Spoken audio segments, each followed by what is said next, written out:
All right, this is the last video. The victims of 50 Cent.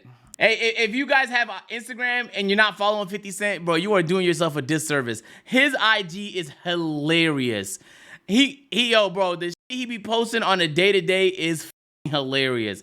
There'll be a that owes him money and he will daily post about this until he gets his bread.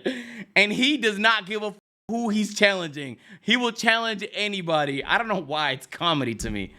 Famously said, "I have less compassion than the average human," and that couldn't be more true. If you become one of his enemies, 50 will embarrass you, troll you, and make your life much harder than it is. Today we are going to look at the stories of people who found their way on 50 Cent's bad side, with Mitchell Green, who had to give Fifth ownership of his house after getting caught stealing millions of dollars from him. What? If you didn't know, 50 Cent is not just a rapper. Curtis Jackson is a business tycoon. No, this is a repo man. Sire Spirits is the name of Jackson's alcohol brand, which is the parent company of his world-renowned Branson Cognac. Now, cognac is only made in a very small area of France because of the very specific types of white grapes that naturally grow there. 50 doesn't speak French, nor does he know the nuances of what's going to make his cognac taste the best. So he hires his director of brand management, Mitchell Green, to communicate and purchase the fermented beverage from wholesalers in France. Mitchell Green is supposed to be operating in Sire Spirits' best interest, making sure their product is the best quality it can be. Little did they know, all he was interested in was filling his pockets with green. Mitchell Green found two perfect suppliers for Sire Spirits, Castelnau and Ragnaud. The French distillers agreed to supply cognac to Sire. However, Mitchell separately signed his own agreements with Castelnau and Ragnaud through his own LLC, Branch Consulting, which gave Green a commission, known as an agency fee, for each bottle of champagne or cognac sold to Sire Spirits. He also signed non-disclosure agreements with the distillers. These agreements were to fulfill the interest of Castelnau to the best of its abilities, and not sell or represent any other champagne to Sire Spirits besides Castelnau.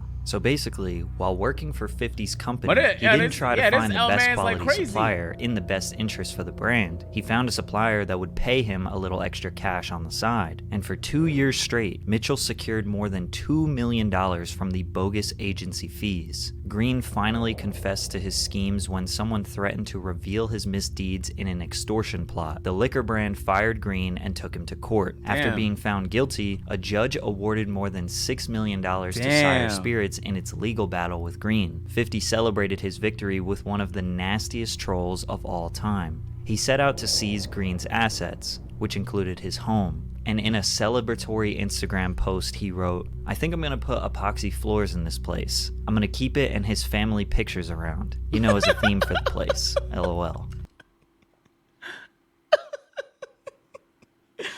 Oh, what? This Instagram post is just one of the hundreds, thousands of posts he made to absolutely destroy an enemy. One of the hundreds. Who the fuck did this? Power is number one. Thousands of posts he LMAO, hey shithead, your career is over already. You better focus on getting Nikki pregnant so you can at least get child support, girl. New meek emoji, lol. Made to absolutely destroy an enemy. Hey, is 2020 Pride Parade canceled? Asking for a friend. Young Buck, LOL. At this point, 50 Cent's Instagram trolls are a part of hip-hop culture, and anyone can catch a stray. Like this random guy on the street who was just enjoying the day. That's why I tell kids not to use drugs. 50 cents. What the f are you listening to, Future? Or Busta Rhymes. And the award for strongest neck in hip-hop goes to Busta Bus. Why Busta Rhymes opened his mouth like that for this little ass straw? Or Madonna, who posted this risque photo of herself on Instagram, to which he reposted and added, "Yo, this is the funniest shit. That's Madonna under the bed trying to do the like a virgin at 63. She shot out. She don't get her old ass up, LMFAO." He posted another photo of someone mocking the pop star. This the like a virgin 63 challenge, but Madonna didn't like that very much. What the fuck? She posted, "I guess your new career is getting attention by trying to humiliate others on social media. You're just jealous you won't look as good as me or have as much fun when you are my age. And because of this, Bro, that's obviously not what's happening. Niggas be trying to Uno reverse and it doesn't make sense.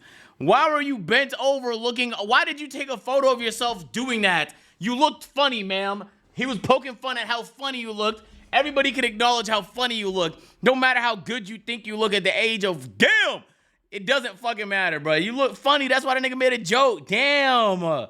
What?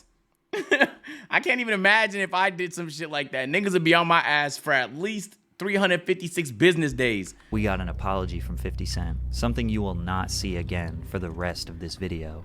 It seems like 50 has a soft spot for the ladies, besides Wendy Williams. He held absolutely nothing back towards her. Stay hydrated. But 50's been trolling long before Instagram. 13 years ago, he made a skit of him being rushed to the hospital after listening to Fat Joe's music. It's Fat Joe's record. I listened to it. It hurt me. Yo, this is 50 Cent. I just want to thank everybody for showing their support and all the get well messages I got on this50.com. Yesterday, I listened to Fat Joe's record. It hurt me.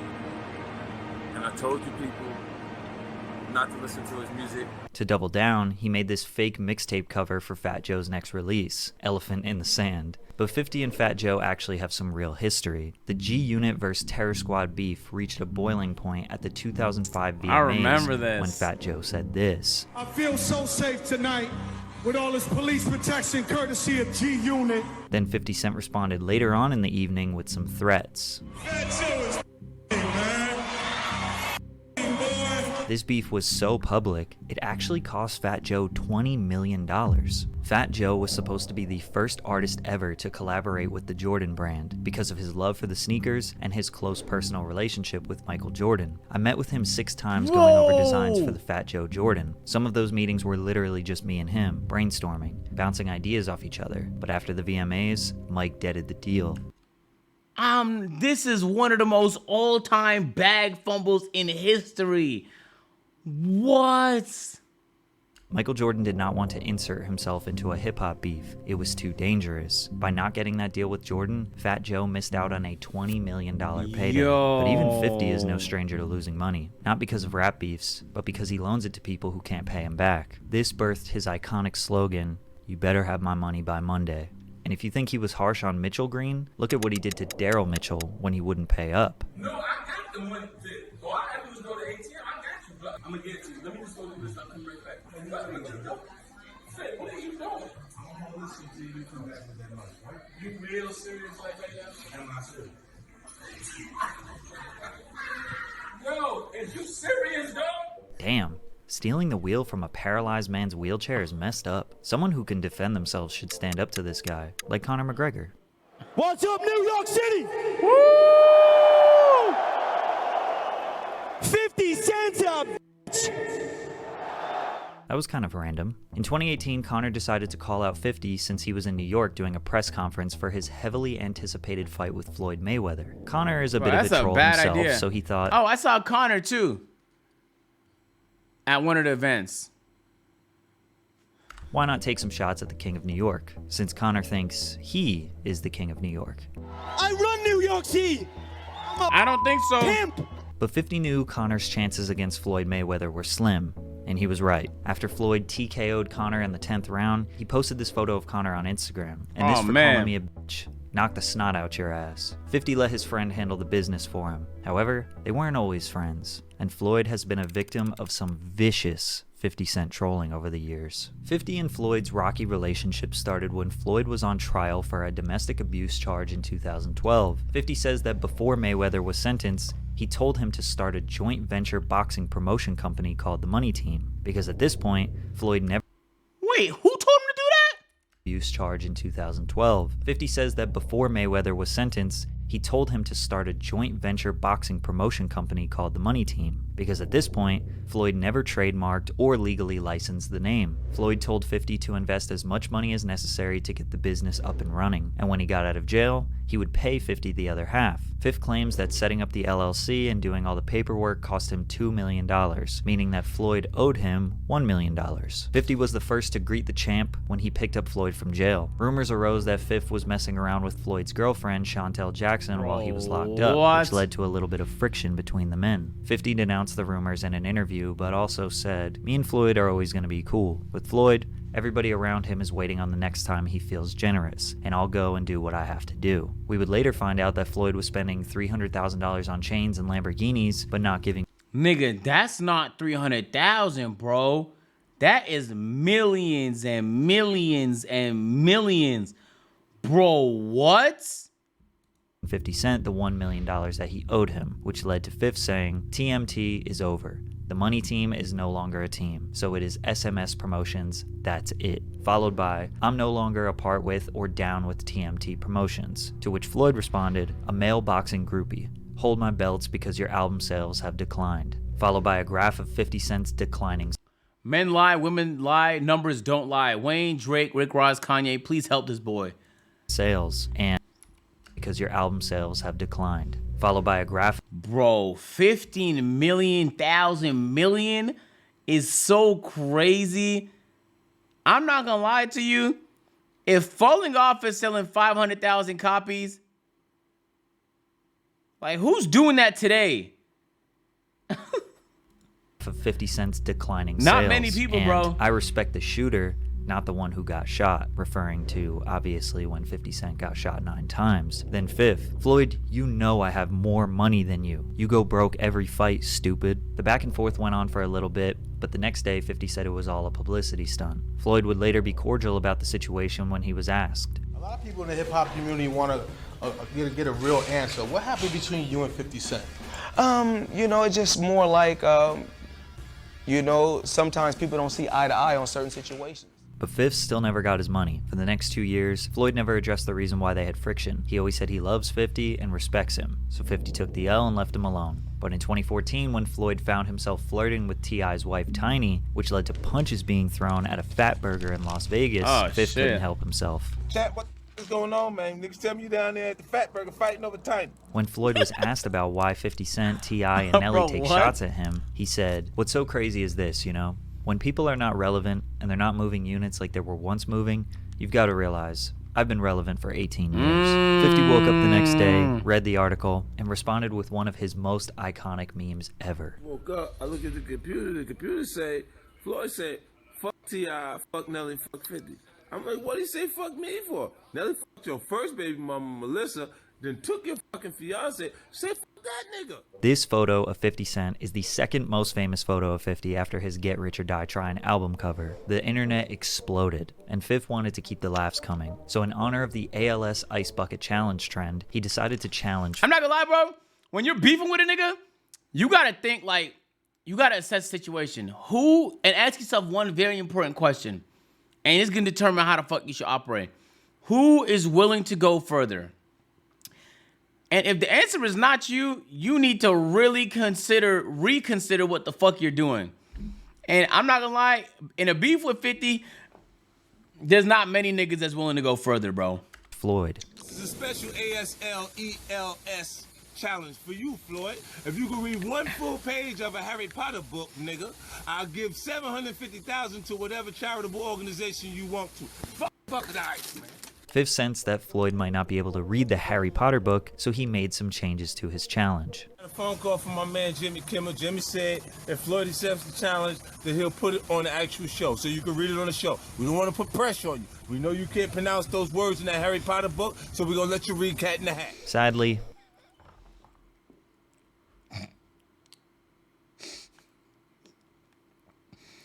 Bro, this nigga needs to be a comedian, bro. 50 needs to get into comedy, dog. Floyd never accepted the deal. He only responded with a picture of some multi-million-dollar checks saying, God damn. Bro, what? That's 2 checks for 72 M's? Bro. read this $72 million. Over the years, 50 continuously mocked Floyd and his reading capabilities, or incapabilities, writing out hilarious messages pretending to be Floyd. This troll was so devastating that to this day, 10 years later, people still make fun of Floyd for not being able to read. How are you in a school bag on stage? What are you doing with a school bag on stage? You can't even read. Are you reading from a teleprompter? But one thing that I do. Oh no, you can't read. Okay.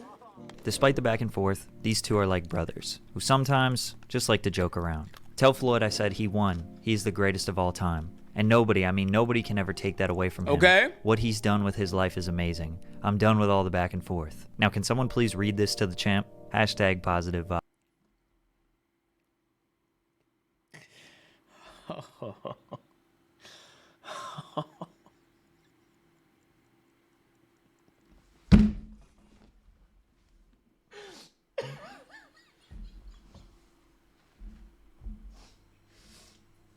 Oh, fuck me, man. Why is he like this, Chad?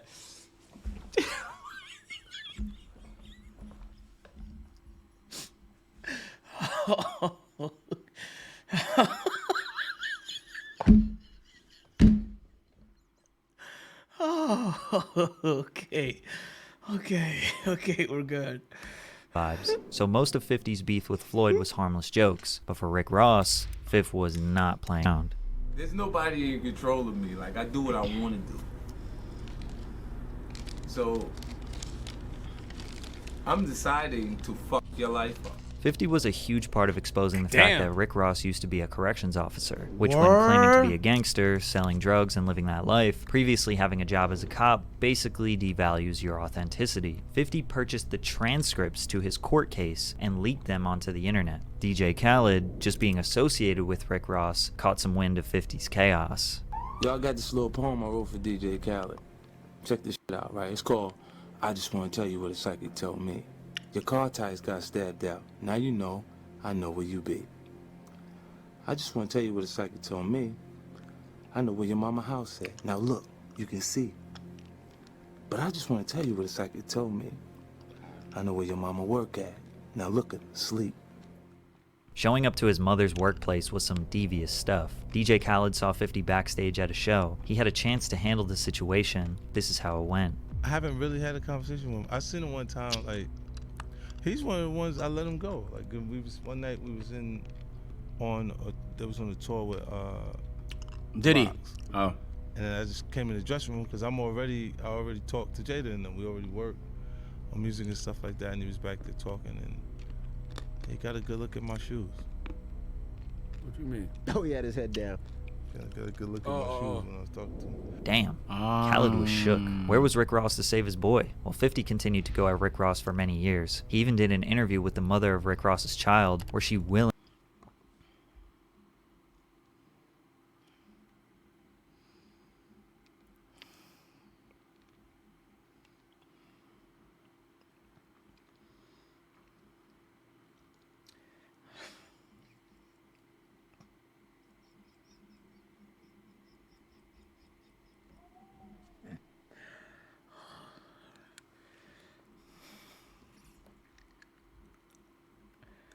Oh, man. spoke about him. He was a correction officer. So we're clear he was a correctional officer. Yes, he was. But the only thing 50 hates more than Rick Ross is a baseball. Because what the hell was this pitch? Chris Jackson. And his first pitch was not just a bit outside. All this trolling and tough talk 50 does while he throws a baseball like that? 50 needs a taste of his own medicine. And he got that when this graffiti artist made this beautiful piece of him as Oprah. Lush is the name of the artist who is known for doing a little bit of trolling himself. A lot of his murals will poke fun at popular culture, celebrities, or meme culture. 50 Cent became a victim when Lush made his 50 Trump masterpiece in honor of a tweet that 50 posted just a few days before. Then we also got Posty Cent, 59, Swifty Cent, Oprah Jackson, 50 Pence, 50 Tyson. No, wait, that's the wrong 50 50 Cent. Isn't it a little refreshing to see 50 get trolled? Even rapper Ja Rule DM'd Lush to let him know that Lush is his new favorite artist. Probably because Ja has been 50's I'm not gonna lie, bro. Ja Rule gotta chill, bro. I love Ja Rule, bro. There's been so much great content online as a result of Ja Rule's existence, from that fucking Fire Festival to one of Dave Chappelle's best ever jokes to all the trolling that 50 Cent has done, Ja Rule has really been a fucking gem for us, man. Like, we don't appreciate this nigga nearly enough. Bro, he's been a gem for us. Number one enemy, who is still catching flack from Fifth even after 2 decades. Ja Rule, who was also from Where Queens, New is York Ja? City, was filming a music video when a friend of 50's ran up on him and robbed him for his chain. 50 claims that Ja ran into them both at the club and was scared towards 50 following the incident. However, Ja Rule denies seeing them together. Then Fifth released Your Life's on the Line, which was a cutthroat diss to Ja and his crew, which led to a brawl in an Atlanta nightclub between the two crews. What went down with that cat 50 Cent? What went down with that? Who? That cat 50 Cent. Who? I don't know him, you know what I'm saying? But their next confrontation would take this beef to a whole new level. One night, 50 and Ja were in the same studio, Hit Factory in New York City. The G-Unit crew was upstairs recording, and the Murder Inc. crew was downstairs. Once Ja and his team got a tip, they went upstairs to confront them. In this tiny studio, a confrontation took place, screaming, threatening, and pushing each other. Through all the chaos, someone bumped into the light switch, which at that point, a Murder Inc. affiliate, Black Child, started stabbing people, one of them being 50 Cent. Although G-Unit member Tony Yayo says it was simply just a scratch, this certified a lifelong beef for the two. They exchanged multiple diss tracks over the years. I know niggas from your hood, you have no history. Never poke nothing, never pop nothing, nigga stop front. With the most famous one from 50 being I Smell. In the 2000s, they couldn't even be at award shows at the same time. They couldn't be at concerts at the same time, but they were both on the Billboard Hot 100 at the same time. Both men were extremely successful, but with 50 having a much more cult-like fan base due to his Eminem and Dr. Dre associations, as well as his charismatic personality, the public usually took his side, leading to Ja feeling like he took the L when it comes to their beef. We can talk about it. Feeling like it. We took the L. We took the L, but you know what? But even after Ja admit that, 50 never let off the gas, taking any opportunity he can to bully him. And the absolute catastrophe that was Ja's Fire Festival did not help at all. 50 had a field day with that. But in 2018, Ja would find himself on the wrong end of the most savage, brutal, and hilarious troll 50 Cent ever did. Biff posted an Instagram screenshot from Groupon, which was apparently where Ja's concert tickets were being sold. If you don't know, Groupon is a coupon/discount app where typically brand new businesses use to get customers in the door, or the app is used by failing businesses trying to stay alive. So a concert being there indicates that nobody wants to go. Fifth mentioned that tickets were only $15, so he said he bought 200 seats in the front row so they can be empty. Imagine Ja Rule walking on stage only to see the first 200 seats empty with only one person sitting up front, and it's 50 eating popcorn giving him a wink. That would have given him king troll status for life. The internet exploded with laughter, absolutely clowning Ja Rule. This could be the pettiest thing anyone could ever do to their enemy. He followed up with another post. What a show. I mean, just great. Do it again. My kid went to the restroom. Now, as much as we all...